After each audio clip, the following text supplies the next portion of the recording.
നന്ദി പ്രമേയ ചർച്ചയിൽ സംസാരിക്കുകയായിരുന്നു കമൽഹാസൻ. കേന്ദ്രത്തെ വിമർശിച്ചുകൊണ്ടായിരുന്നു അദ്ദേഹം സംസാരിച്ചത്. വിശദാംശങ്ങൾ നൽകാനായി തൗഫീഖ് അസ്ലമാണ് ചേരുന്നത്. തൗഫീഖ്, ആദ്യ പ്രസംഗമായിരുന്നു കമൽഹാസന്റേത്. എന്തൊക്കെയാണ് അദ്ദേഹം ആദ്യ പ്രസംഗത്തിൽ ചൂണ്ടിക്കാട്ടിയത്? ദിവ്യ, കമൽഹാസന്റെ ആദ്യ പ്രസംഗമായിരുന്നു ഇന്ന് രാജ്യസഭയിൽ ഉണ്ടായത്. അതുകൊണ്ട് തന്നെ കമൽഹാസന്റെ പ്രസംഗം തടസ്സപ്പെടുത്തരുത് എന്ന് പ്രതിപക്ഷ എംപിമാർ ആവശ്യപ്പെട്ടിരുന്നു. തുടർന്നായിരുന്നു കമൽഹാസൻ പ്രസംഗിക്കാനായി എഴുന്നേറ്റത്.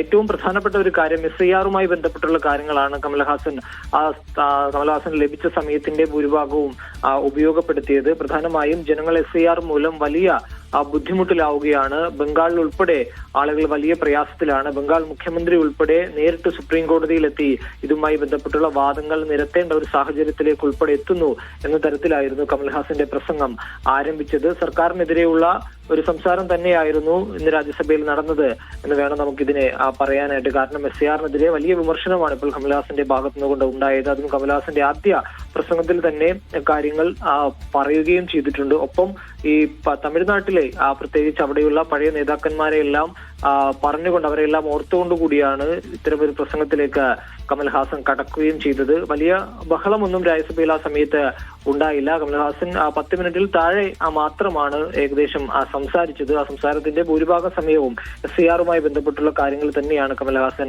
പറഞ്ഞത്. പ്രധാനമായും വിവിധ സംസ്ഥാനങ്ങളിൽ SIR നടപടികൾ പുരോഗമിക്കുകയാണ്. അത് ആളുകൾക്ക് വലിയ രീതിയിലുള്ള പ്രയാസങ്ങൾ ഉണ്ടാകുന്നുണ്ട്. ചെറിയ തെറ്റുകൾ ഉണ്ടാകുമ്പോൾ പോലും അവരുടെ വോട്ടർ പട്ടികയിൽ നിന്ന് പേരുകൾ മാറ്റുന്ന ഒരു തരത്തിലേക്ക് കാര്യങ്ങൾ നീങ്ങുന്നുണ്ട് എന്നുള്ളൊരു കാര്യം കൂടി കമൽഹാസൻ ആ സഭയിൽ പറയുകയുണ്ടായി.